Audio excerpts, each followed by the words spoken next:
Então, pessoal, agora a gente vai estar, como eu comentei, com o nosso último painel de hoje, tá?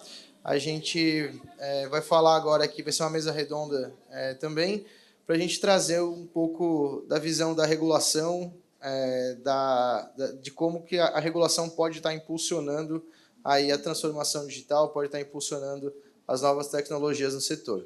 E, para isso, a gente convidou a Karina Fera, da BCR, diretora jurídica da BCR, a Bruna Bisinelli, da InfraSA, e o Santi Ferri, da Artesp.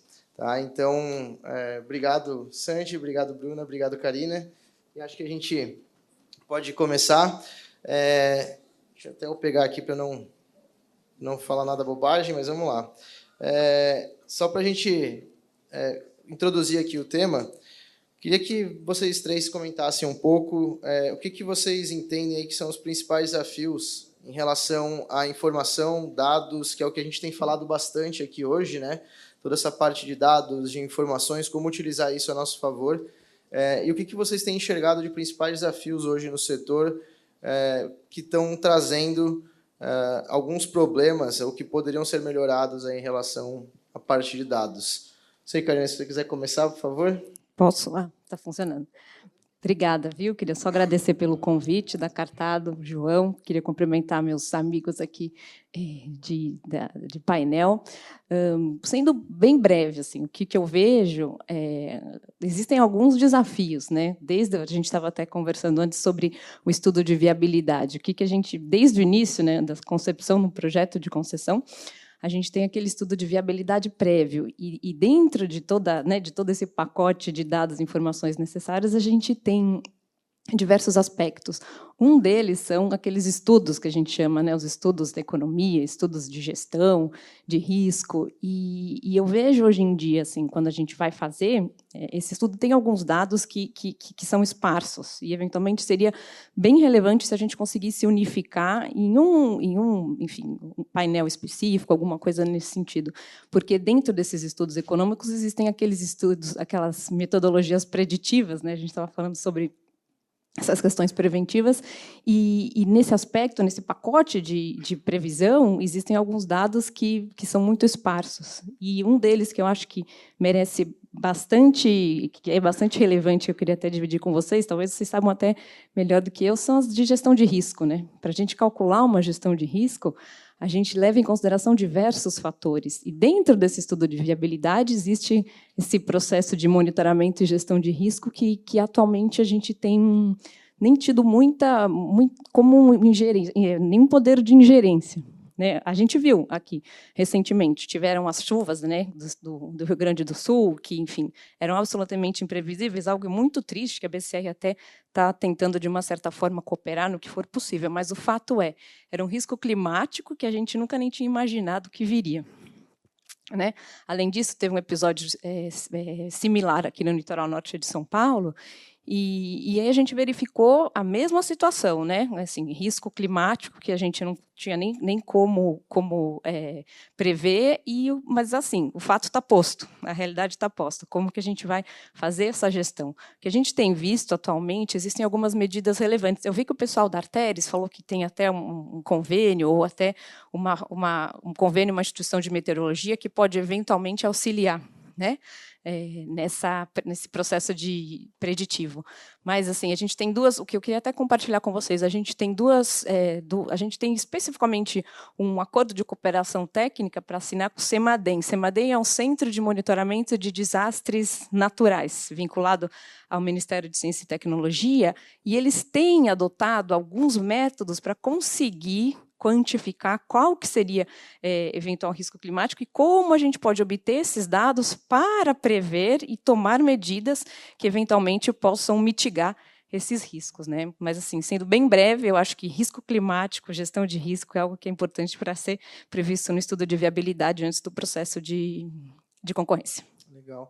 Até, Bruna, trazendo um pouco da visão de estudo de novos negócios, né, que a InfraSA faz todos os projetos aí para enviar para licitação. Como que afeta essa questão dos dados dentro desses estudos? Boa tarde a todos. Eu trabalho com a coordenação dos estudos de engenharia dos projetos de viabilidade. Então, todos os projetos do governo federal aí que vocês têm algum conhecimento, a gente está elaborando lá na Infra. E aí, a parte assim, a gente tem 2 pilares bem básicos que são a estrutura do estudo de viabilidade, que é o estudo de tráfego e a parte do cadastro. Então, esses 2 itens, basicamente, eles demandam de um banco de dados. Se eu não tiver um tráfego bem elaborado, eu não vou ter a receita correta, eu não vou ter as obras de ampliação corretas que eu precisaria prever para o estudo de viabilidade. Então, se o estudo não for bem feito, se a gente não conseguir captar dados do PNCT, do PNL, das concessionárias, enfim, a gente vai ter uma certa dificuldade de desenvolver o estudo. E o outro ponto é o cadastro. Então, quando a gente faz o projeto de viabilidade, a gente engloba tudo aquilo que está dentro da faixa de domínio e, às vezes, até mais do que a faixa, né? Considerando serviços, obras, enfim, todo o ativo, a gente considera isso ao longo de 30 anos para fazer uma modelagem. Então, eu tenho que ter tudo cadastrado. E aí a gente tem uma grande dificuldade, primeiro, porque a gente precisa de dados de vários entes. Então, a NTT, a concessionária, as rodovias que não são concedidas, às vezes, são dados do Estado, órgãos estaduais, órgãos ambientais, companhia de gás, elétrica, enfim. E aí a gente tem uma dificuldade de captar os dados. Então, existe essa barreira até da gente conseguir os dados, mesmo a gente sendo uma parte de um órgão federal.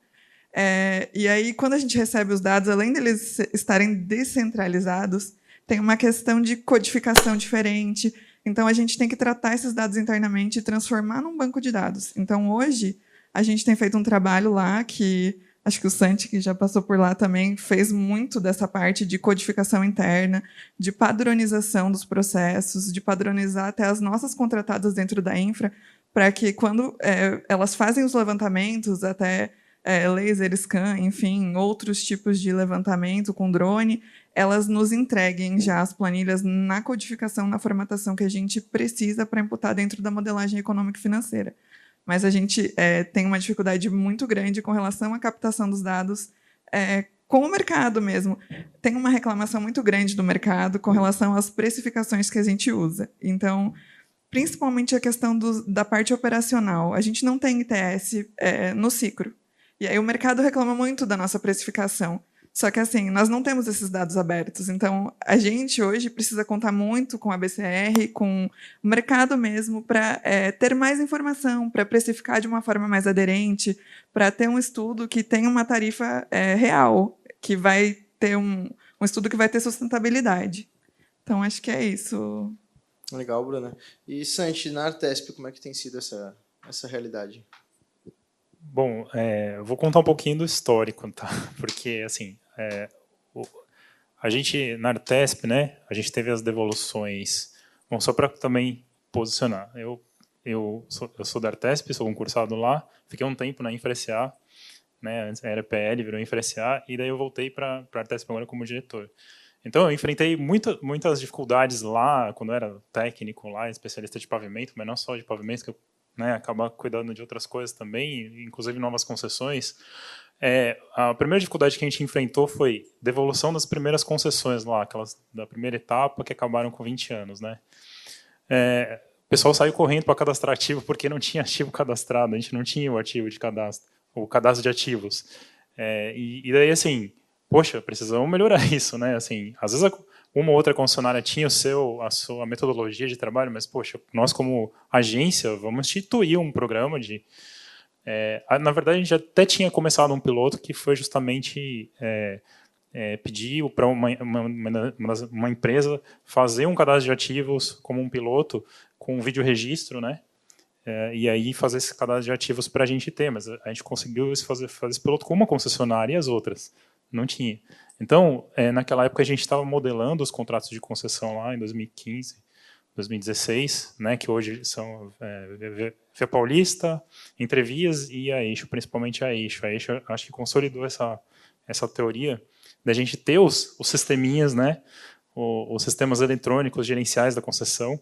Então, assim, antes tinha só uma previsão de, por exemplo, ter lá o sistema de gerência de pavimentos, mas era muito genérico, as concessionárias nem implementavam, assim, e a gente nem ficava sabendo, porque também não tinha obrigação de dar, por exemplo, um par de usuários senha e acesso para a Artesp.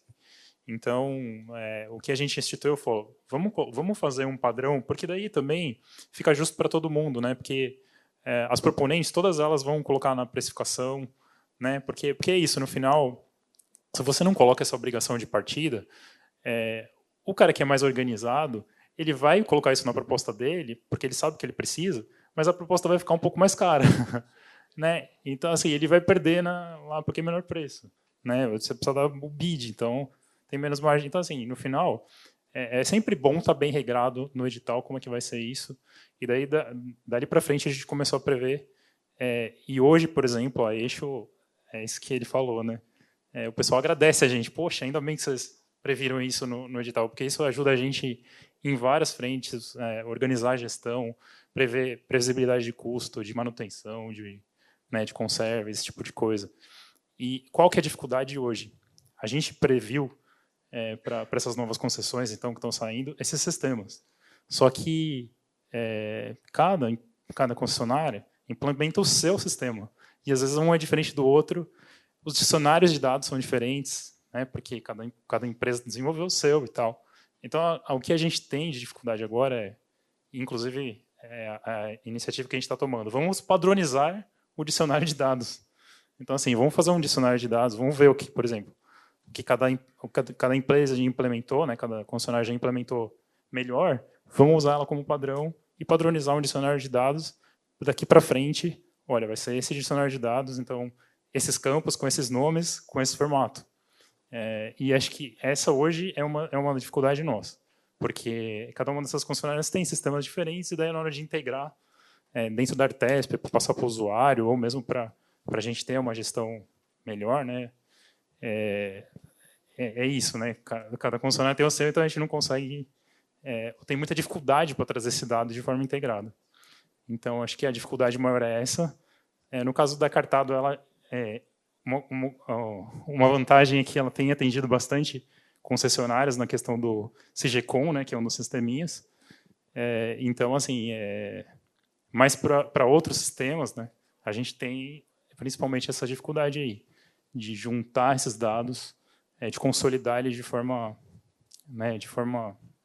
a também distribuir para o usuário isso daí. Perfeito. Até comentando um pouco dessa questão dos sistemas obrigatórios, né? Na Artesp é o CIGECOM, o CIR, CISativo, CISOAE, CIGIS, né? Tem vários ali. E na NTT, vocês compilaram, né, nos projetos aí da Infra, acabaram compilando em um único sistema com os seus subsistemas, que é o SIGACO, né? E até, Bruna, você comentou comigo uns dias atrás que você participou do processo de elaboração da proposta, vamos dizer assim, do SIGACO, né? E eu queria entender, assim, o que motivou vocês trazerem isso? Foi esses problemas, essas dificuldades que você acabou de comentar aqui no nosso bate-papo? Foram outros motivadores? O que trouxe essa vontade de colocar um sistema digital dentro dos contratos da NTT? Eu tive uma passagem já pela agência, então eu trabalhei na SUCOM, Superintendência de Concessões, lá na NTT, antes de ir para a Infra. Eu estou lá na Infra só faz um ano, e na NTT existia a dificuldade justamente dos contratos que estavam encerrando, dos contratos que estavam em caducidade, enfim, com relação aos ativos. Muitas concessionárias já haviam implementado algum sistema de gestão de ativos que não era obrigatório no contrato, né? Como o Santi comentou, isso pode gerar um desequilíbrio de propostas.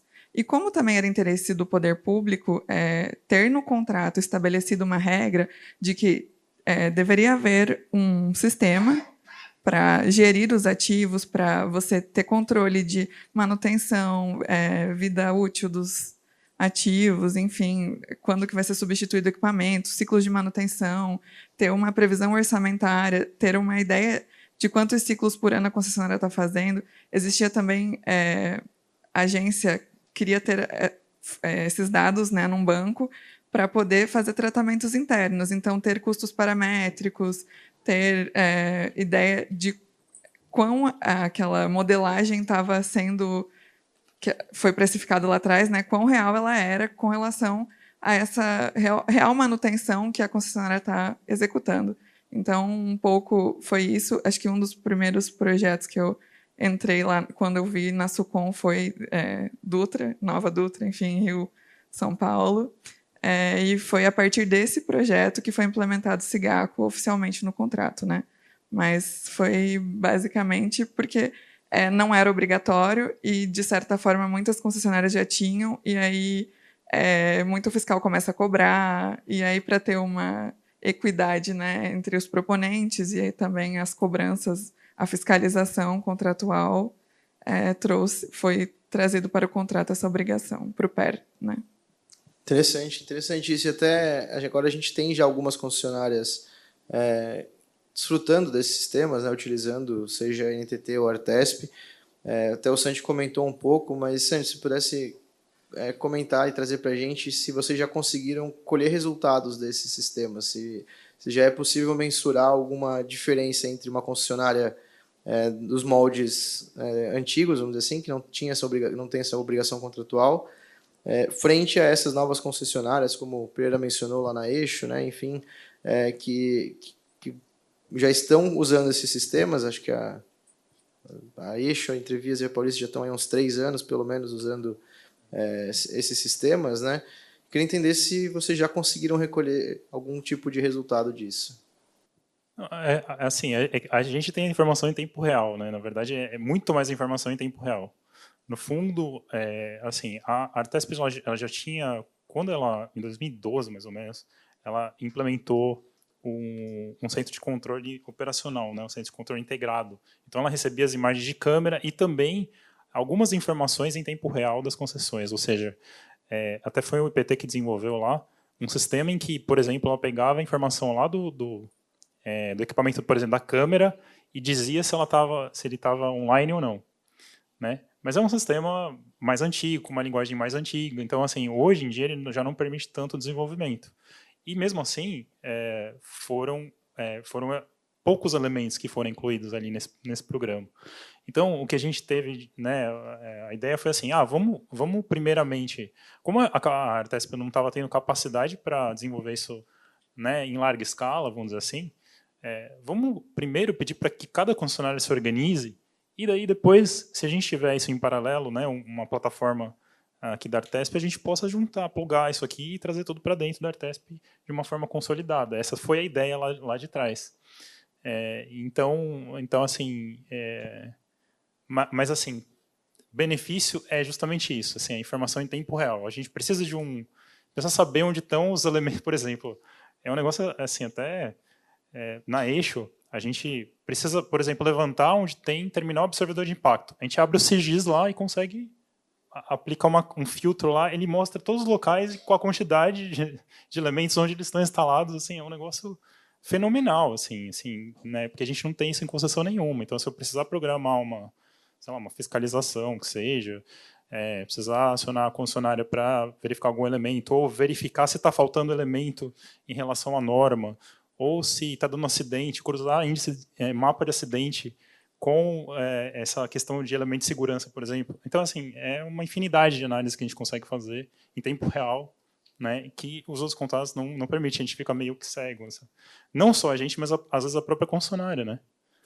Porque não tem isso na mão.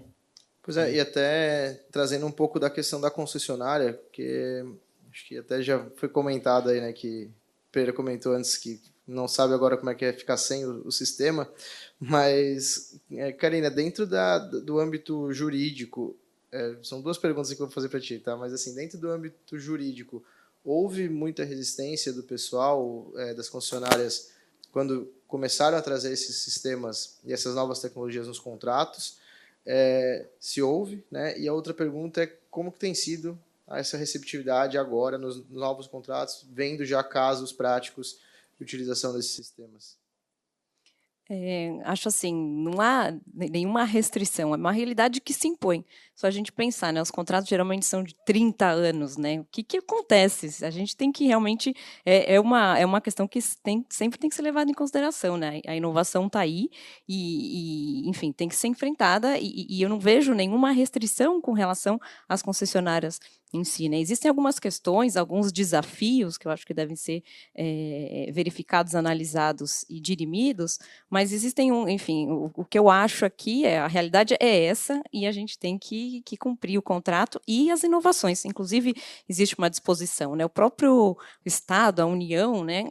A administração pública tem o dever de promover inovações tecnológicas. Existe até um artigo na Constituição Federal, querendo ser advogada, né? Falando, mas o fato é que existe uma determinação, uma obrigação constitucional da administração pública de viabilizar, fomentar inovações tecnológicas, e isso impacta também os contratos de concessão, né? Mas eu acho que existe um desafio aí da regulação, e depois, Sandy, se você puder até me ajudar, mas acho que a questão às vezes, a regulação tem que responder de forma tempestiva para as obrigações de inovação, né? E nem sempre isso é possível. E não só, eu tenho um exemplo que eu costumo brincar, mas que é a realidade em si. A gente tem algumas atividades, inovações que chegaram de forma repentina no mercado e não tinham nem não existia nenhum tratamento com relação a isso. E aí é preciso, então, que haja um tratamento. A gente tem, eu brinco, o Uber. Chegou o Uber aqui, né, no Brasil. Não tinha nenhuma regulamentação, mas a realidade é aquela. O Uber já estava andando nas estradas, nas ruas. O que fazer com isso? Aí teve que ser uma medida urgente tomar para conseguir fazer isso. Vendas, outro exemplo interessante, que não tem a ver com concessão de rodovia, nem nada, mas é um exemplo que eu acho que assim, transcende concessões, que é também aquelas compras pela internet, né? Enfim, depois que surgiu a pandemia, todo mundo ficou muito em casa, aí começaram a se comprar pela internet. Aí como regular? O que fazer? O que pode aceitar? O que não pode aceitar? Banco, como que faz? E agora, transplantando isso aqui para o mercado de concessões, tem o pessoal da CCR aqui que vai saber melhor do que eu, né? Enfim, mas aí existe aquela possibilidade que eu acho que é uma grande saída, que é a tal da regulação experimental, que a gente fala. Na prática, você aplicar uma regulação por uma inovação tecnológica que está aí e a gente tem que decidir. E um exemplo, acho que mais presente nas nossas vidas é a implantação do Free Flow, né? O Free Flow é uma obrigação que veio em 2000. Oi? HS é meu segundo exemplo. Mas o primeiro deles é o Free Flow. A lei é de 2021, me parece. Acho que enfim, é a lei de alguns anos atrás, e aí obrigou todas as concessionárias de rodovias a implantar o Free Flow, né? E daí, até então, como fazê-lo? E aí veio uma demanda da agência reguladora, falou, eu preciso solucionar esse tema. E aí a gente teve, eu até não sei se o pessoal da CCR está aí, mas tem o case da Rio SP, né? Foi a primeira concessão em implantar o Free Flow, acho que é Mangaratiba, perto do Rio de Janeiro, e aí está lá. E qual foi a saída da NTT? Então, vamos, que é basicamente o conceito da regulação experimental. Vamos pensar num período específico, aplicar, a gente vai se permitir errar, acertar, alterar, mudar a relação, mas, de uma certa forma, na prática, eu estou vendo o que vai acontecer. Se eu for regulamentar depois, já vai ser intempestivo, nem vai mais ter adiantado ter feito essa regulação. Então, o que acontece? Já vem uma predisposição da agência reguladora para regulamentar ao vivo e a cores, para que isso, de uma certa forma, tenha um desfecho tempestivo. Um outro exemplo muito interessante é esse que você falou do HS Win, que é a pesagem dinâmica, né? A gente vê alguns anos atrás, existia, acho que é Ecovias do Cerrado, tinha uma obrigação no contrato de concessão deles de construção de 4 postos de pedágio num determinado trecho da rodovia. E aí começou a se ver pela tecnologia, em até diretrizes e conversas com a agência reguladora, a gente sabe que vem uma tecnologia aí daqui a pouco, que é o sistema de pesagem dinâmica.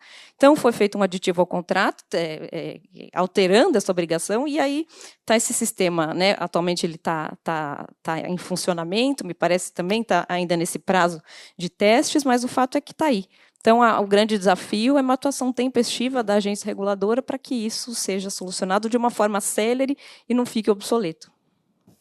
Interessante. E até perguntar para a Bruna, como é que você tem visto lá na InfraSA a receptividade do mercado com essas, e aí não só dos sistemas, tá, mas com essa inclusão de novas tecnologias dentro das propostas, né, dos contratos que vão ser assinados posteriormente, dentro da parte das proponentes, né? Se existe algum movimento delas em relação a essas tecnologias, se vocês têm recebido feedbacks positivos, negativos dentro das proponentes, como que tem sido essa realidade?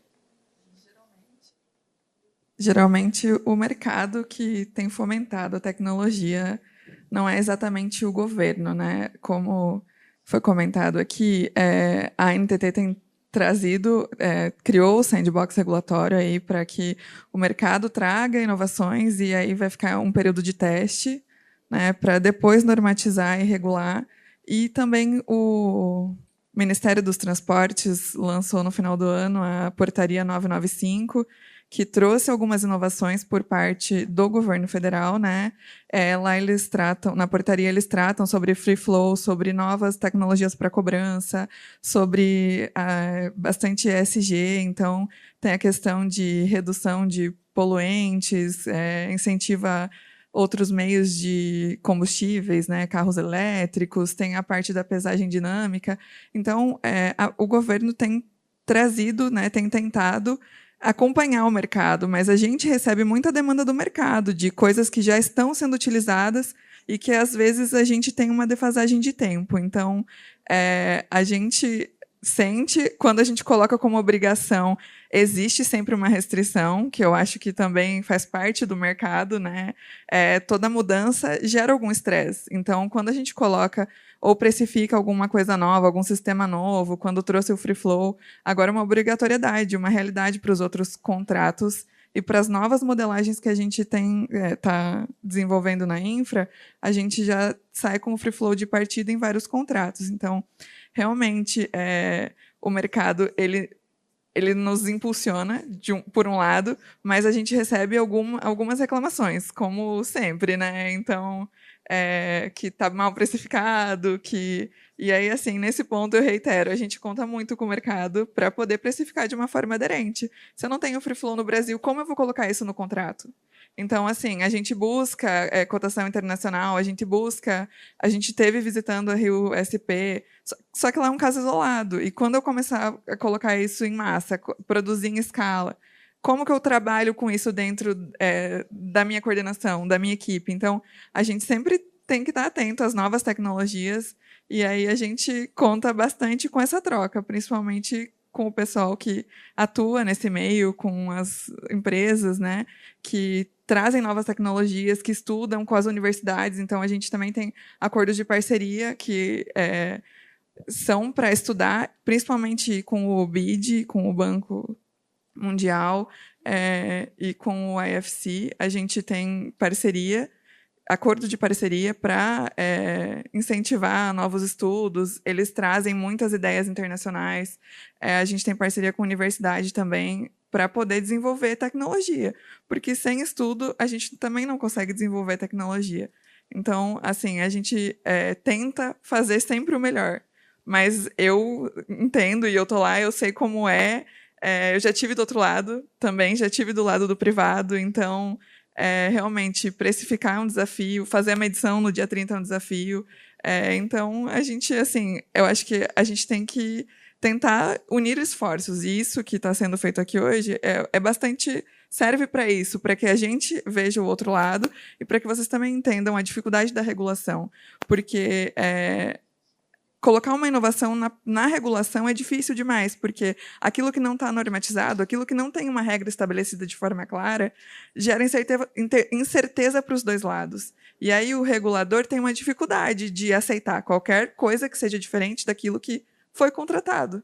E aí tem a questão do apagão das canetas, que do lado do regulador a pessoa não quer assinar nada. Mas quando a regra está bem estabelecida no contrato, que você já tem de partida, como que você vai cobrar, qual a tecnologia utilizar, a gente também não pode engessar, porque o contrato tem 30 anos, né?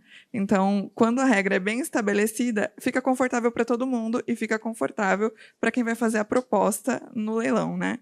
Que é o nosso objetivo principal aí. Bacana, acho que ficou bem completa essa tua visão do cenário e acho que engrandeceu bastante aqui para o debate. E agora eu queria trazer um ponto aqui com o Santi.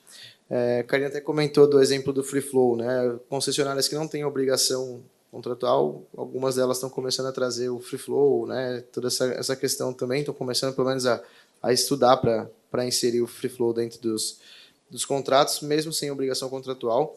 E eu queria entender, assim, Santi, as concessionárias que quiserem começar a trazer essas novas tecnologias que não estão previstas em contrato, isso como que é feito? Existe algum reequilíbrio contratual? A própria concessionária vai se beneficiar dos resultados dessa tecnologia? Como que vocês enxergam isso e se tem tido algum tipo de experiência nesse sentido na Artesp? Não, então assim, o governo do estado ele tem um programa mesmo, o governo está incentivando as concessionárias a migrarem para o Free Flow, até por várias questões. A gente tem muito acidente em praça de pedágio, então para redução de acidente, para redução de emissão de gás poluente, enfim, tem vários apelos aí ambientais e de segurança que o pórtico vai trazer, né, que essa substituição vai trazer. E assim, sim, vai ter o reequilíbrio, vai ser calculado. Então, não construir a praça ou ter que demolir a praça e implantar o pórtico e fazer a manutenção do pórtico e dos sistemas que o pórtico, né, traz agregados, né, tudo isso vai ser reequilibrado. A ideia é essa, né? Algumas concessionárias já foram provocadas, já apresentaram estudo.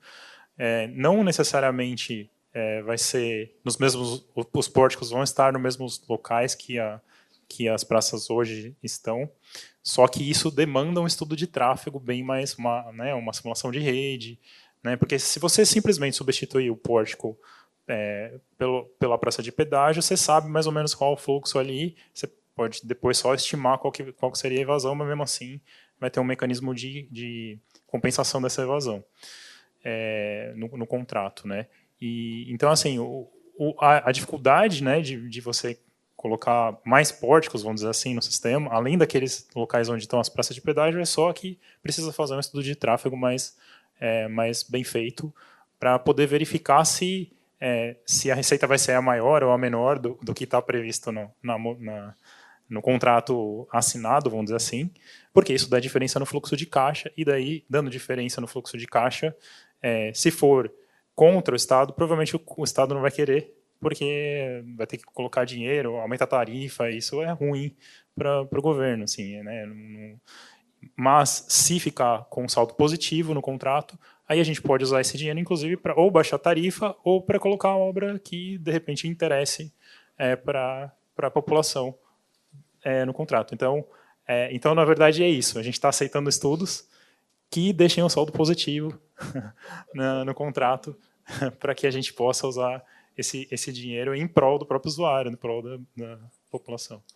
Legal, interessante. Assim, e até essa tem sido a visão para todas as tecnologias, Santi, ou isso está mais direcionado hoje? Não sei se hoje a prioridade está sendo mais free flow, ou qualquer tipo de tecnologia, de inovação que a concessionária quiser trazer, está indo no mesmo caminho? Não, a gente tem, inclusive, na agência, a gente tem incentivado a fazer testes para verificar se... Porque o pórtico é uma solução um pouco cara ainda, né? Para você implementar ele. Tem todo um aparato então precisa lá de, sei lá, 4 ou 5 câmeras com OCR, com inteligência artificial, ou pelo menos radar ali, para poder detectar um monte de características dos veículos, né? E assim, então é uma solução cara. O que a gente tem incentivado, né? Por exemplo, a gente nas últimas concessões, desde 2015, também Entrevias do Paulista, Eixo e dali para frente, a gente tem uma previsão de ter o Wi-Fi, a gente chama de Wi-Fi, mas na verdade é o sistema de comunicação com o usuário, ou seja, tem que ter comunicação com o usuário, né, sem fio. E tendo essa infraestrutura, a Eixo até já fez um teste, ela consegue detectar onde o veículo entrou e saiu no sistema. Né? Por quê? Porque o usuário conecta o celular dele na rede sem fio, e daí, com isso, ele está sendo monitorado, então dá para saber onde ele entrou e saiu dentro do sistema, dá para fazer a cobrança proporcional ao trecho que ele percorreu. Só que, quem é esse usuário? Primeiro, ele precisa se identificar e entrar na rede. Dá para fazer isso sem entrar? Dá, mas precisa ver se a lei permite, se o usuário tem consentimento e tal.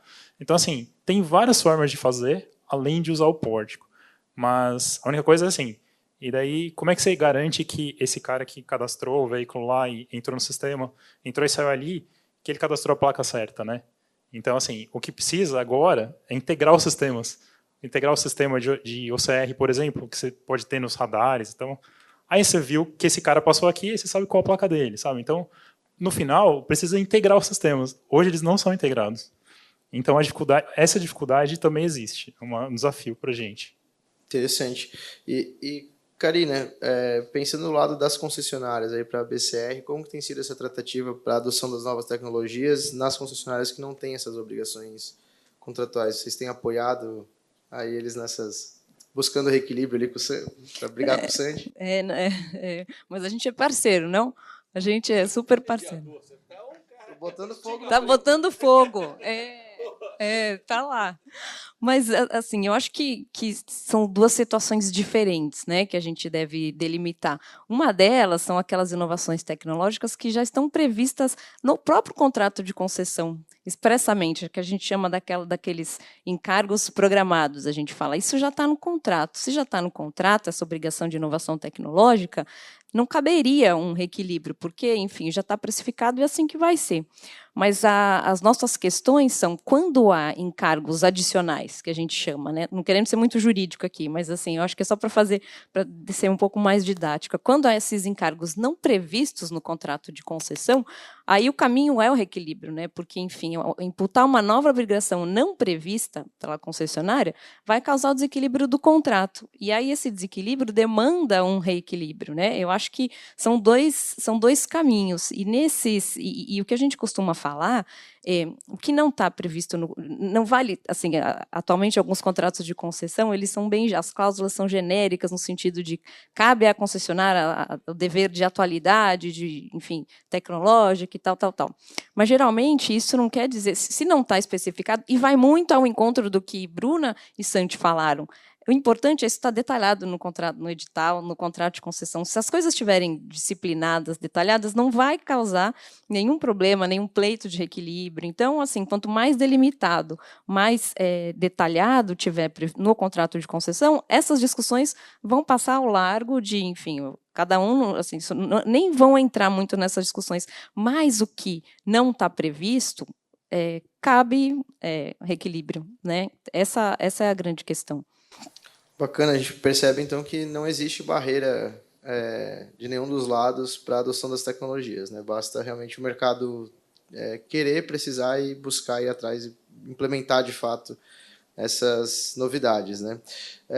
Mudando um pouco o assunto e direcionando agora para a Bruna, a gente tem visto algumas concessionárias caminhando aí para o término de contrato e elas vão devolver um banco de dados, ou deveriam estar devolvendo um banco de dados bastante volumoso, né? São 30 anos, aí, pelo menos, de concessão, que vai estar chegando para vocês dados em quantidades absurdas de tudo que é tipo de disciplina, tipo de ativo, de atividade que a concessionária estava prestando serviço. Como que você já tem recebido esses dados? Como tem sido? Porque assim, é o que a gente imagina, né? As novas concessionárias que têm essas obrigações de sistemas digitais para armazenamento dessas informações, provavelmente vai ser mais fácil, né, depois. Mas como que vocês têm recebido isso das concessionárias que estão encerrando agora e como é que vocês estão pensando em aproveitar esses dados para fazer os novos estudos, os novos projetos nesses trechos? Toda vez que a gente vai contratar um novo estudo, a gente contrata um terceiro que faz principalmente a parte de campo, levantamento de dados e contagem de tráfego, né? A gente solicita a ANTT e muitas vezes as empresas também solicitam diretamente às concessionárias. Algumas vezes nós recebemos dados, outras vezes nós não recebemos dados. A gente tem uma figura agora na InfraSA, que é até de outra diretoria, não é da diretoria que eu atuo diretamente, que está sendo contratado um verificador independente pela InfraSA. Então, a esses dados a gente tem acesso. A gente recebe muito dado de monitoramento, principalmente de pavimento. Esses dados a gente tem fácil acesso. A gente recebe uma quantidade enorme de planilhas, geralmente. Cada concessionária com a sua codificação, com a sua diferenciação. E a gente tem que fazer a mineração e o tratamento desses dados hoje diretamente com a equipe da SUROD, que é a Superintendência de Projetos de Rodovia, que eu atuo. Então, a gente recebe muito dado, e dado que está... cada um tem um padrão diferente. A gente tem dois casos também. Tem as relicitações e tem as repactuações que estão acontecendo. e a maioria dos processos, tanto de relicitação quanto de repactuação, a gente já estava desenvolvendo EVTEAs lá dentro para fazer uma nova ou fazer uma relicitação ou fazer uma nova licitação dos contratos que estão encerrando, né? Então, realmente existe uma dificuldade, principalmente de tratar os dados, a mineração dos dados, né? A gente transforma numa codificação interna hoje para poder trabalhar com eles dentro da nossa planilha de modelagem econômico-financeira.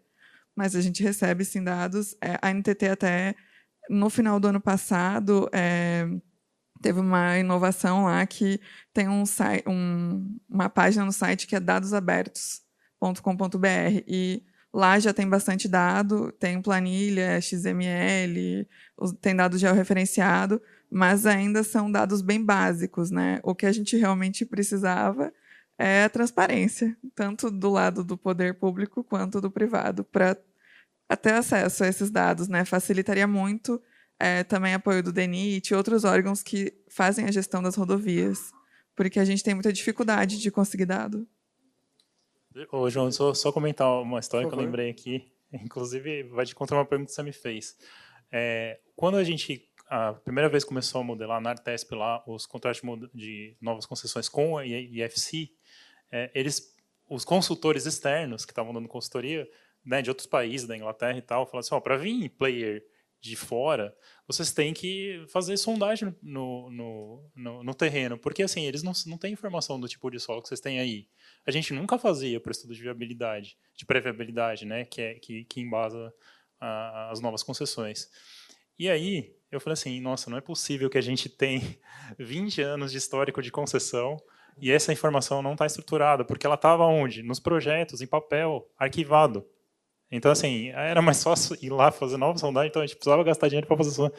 Hoje em dia, depois do CISOND, que é onde a gente implementou em 2015 para frente, vou entregar um sistema com o mapeamento completo de todas as sondagens que foram feitas na concessão, sondagem a percussão, a trado. Então, assim, ele vai ter informação praticamente assim, abundante, assim, sem ter que fazer novas prospecções. Então, é um exemplo. Fora isso, a gente pode fornecer esse material para a universidade, para a Embrapa, para fazer mapa geológico, pedológico com muito mais precisão. Então, assim, a vantagem de ter isso sistematizado é imprecificável, eu diria, né? Não dá para calcular o preço de ter isso. Perfeito, perfeito. Acho que é uma outra realidade, assim, né? Não, só para comentar. E eu lembrei de um caso engraçado para a gente ver como é que as coisas mudam, né? Mas eu me recordo assim, eu também, como é que você falou? Faz tempo que eu sou jovem. E aí, no início, na época, eu sempre trabalhei com infraestrutura, e no início eu estava conversando com um chefe meu, daí ele falou como que eles faziam a contagem de tráfego para o estudo de viabilidade. Eles me disseram que eles pegavam um trecho da rodovia, colocavam um cronômetro, né? Ligavam de um espaço até um espaço, e assim, era bem precária a forma de contagem, mas assim é que era. Hoje em dia a gente conta com a tecnologia muito mais avançada, né? E a gente consegue até precificar melhor, mas foi só um exemplo que eu tive que me veio na cabeça, só fazer esse comentário, era isso. Show, perfeito, gente. Acho que estamos chegando aqui já no final do nosso bate-papo. E aí, antes da gente abrir para as perguntas aí do pessoal, queria perguntar para vocês, uma pergunta bem aberta mesmo, tá? Mas pensando aí no futuro, o que vocês acham que falta ainda para a gente chegar no estado da arte? Vamos falar assim como o Mário comenta, para a gente chegar no estado da arte da infraestrutura, né, da gestão de ativos, trazendo até um pouco da que a gente abordou na nossa palestra antes, se é falta de tecnologia, falta de pessoas qualificadas, e para onde que vocês acham que a gente precisa caminhar, né? Qual que é o futuro, assim, daqui 10 anos, onde vocês acham que a gente vai estar aí como setor? E aí, quem quiser começar, fica à vontade aí, pessoal. Posso começar? É uma breve síntese, assim, o que eu acho. São 3 pontos que eu queria destacar e até ouvir também vocês, o que vocês acham, ouvir aqui, o Santi, Bruna e você também, João. Primeiro que eu acho assim é a harmonia, né? A harmonização da regulação. Às vezes a gente lá, enfim, lá na BCR a gente tem contato com contratos federais, contratos estaduais, enfim, a gente tem diversas formas, né, de contratação e de poderes concedentes diferentes. E o que a gente vê, às vezes, a regulação de um ente estadual é diferente de um ente federal. E aí isso acaba até dificultando o próprio cumprimento da obrigação. Né? Um exemplo que eu tenho aqui, por exemplo, que a gente tem discutido bastante lá na BCR, são o regramento dos licenciamentos ambientais.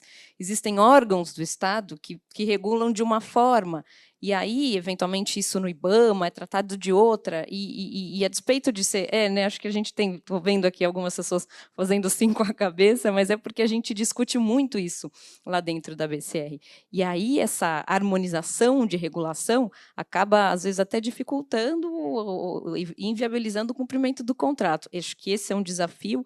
O outro desafio é a questão da inovação versus segurança jurídica. Né? Eu acho que a inovação, a depender do caso, tem que vir acompanhada de um processo que determine, que mantenha o equilíbrio econômico-financeiro do contrato.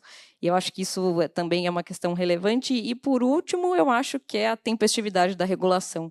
Né? Eu acho que existe essa questão que deve ser levada em consideração, como, quando, em que momento, né, regular para que a gente consiga ter aí a inovação tecnológica em pleno funcionamento. Show. Bruna, quer comentar aí um pouco?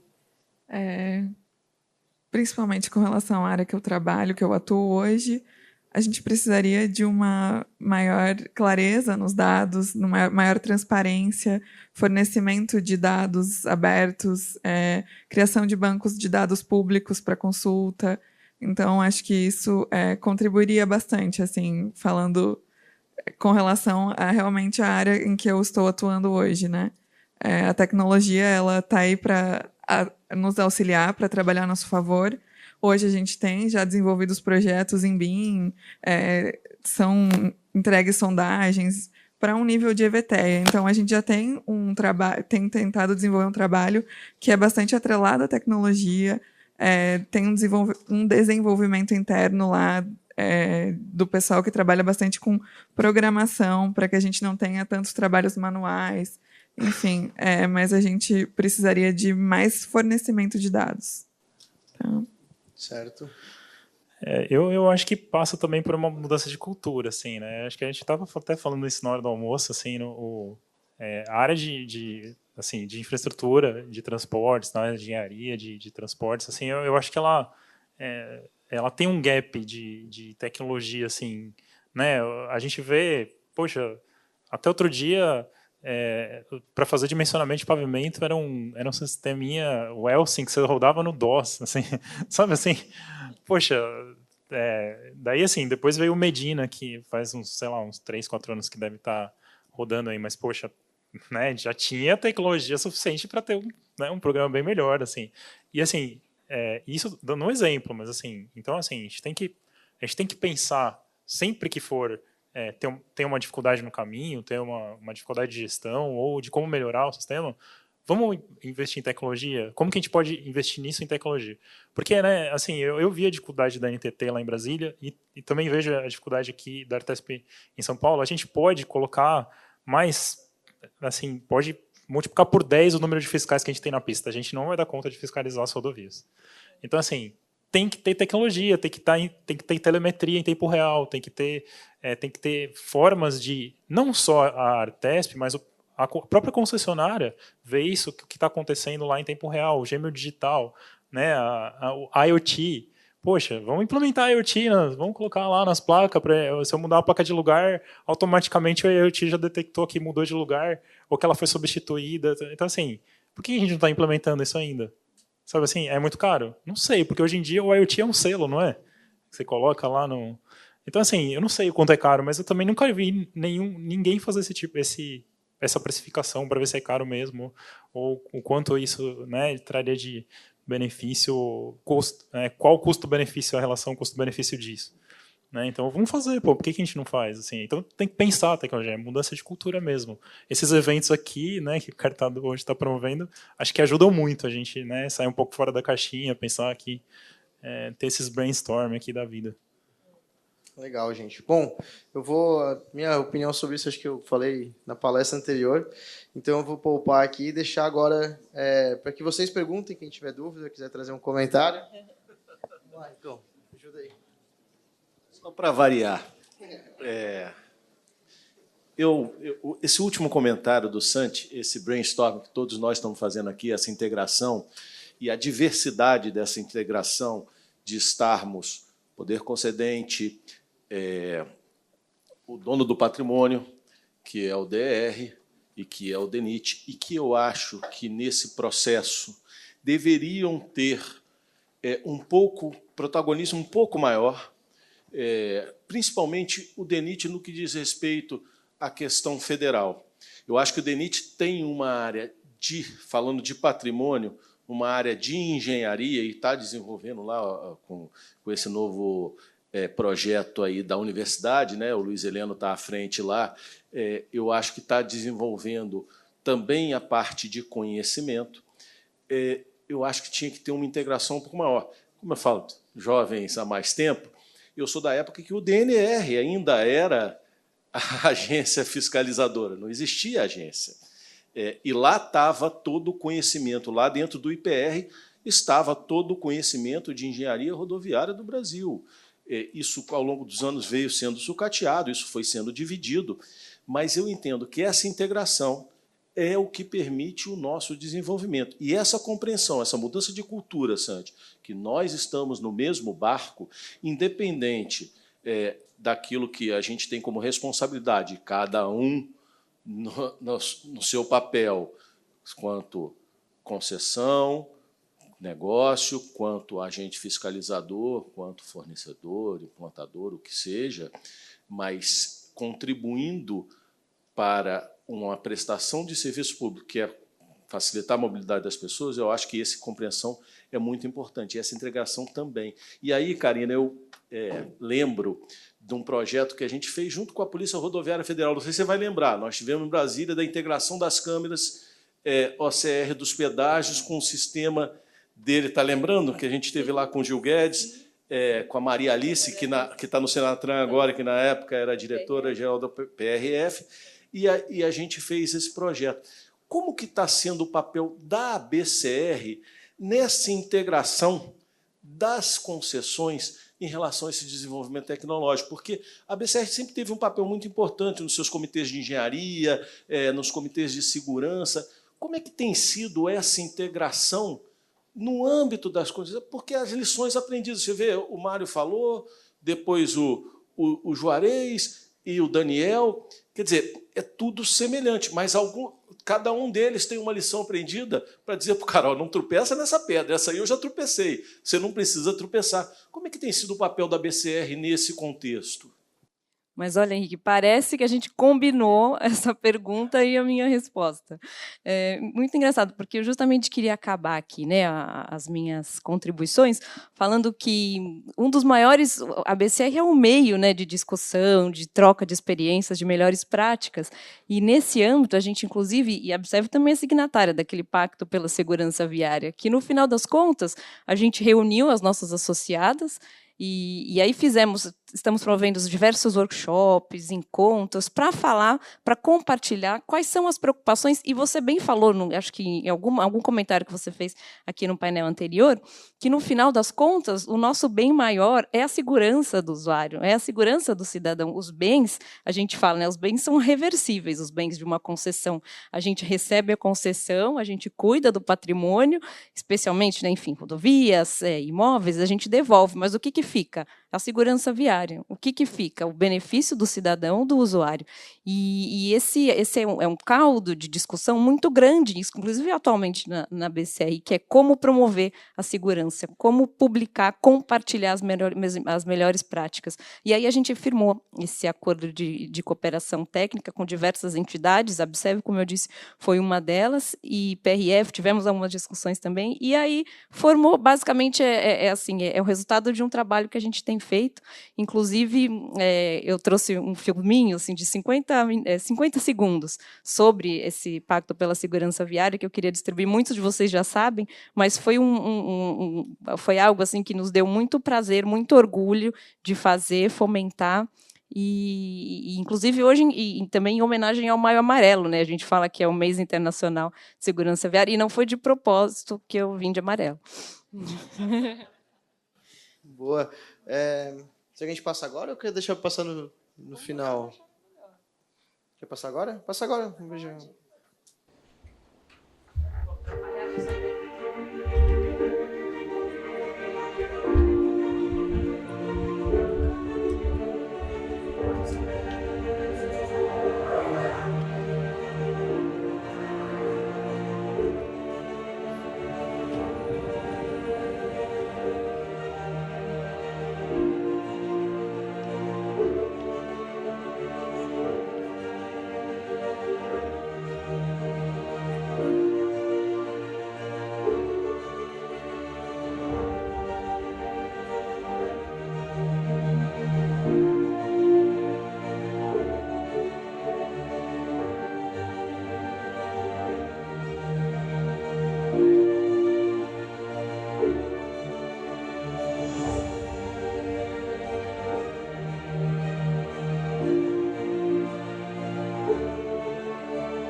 Acho que é isso. Karina, Bruna, Santi, mais uma vez, obrigado demais aí por estar participando aqui do evento, não só por terem participado do painel, mas também por estarem aqui junto, conversando com o pessoal, participando. E acho que isso engrandece e mostra um pouco do que o Henrique comentou, né? Mostra que vocês também estão querendo fazer parte, e não só querendo, estão fazendo parte desse movimento, né?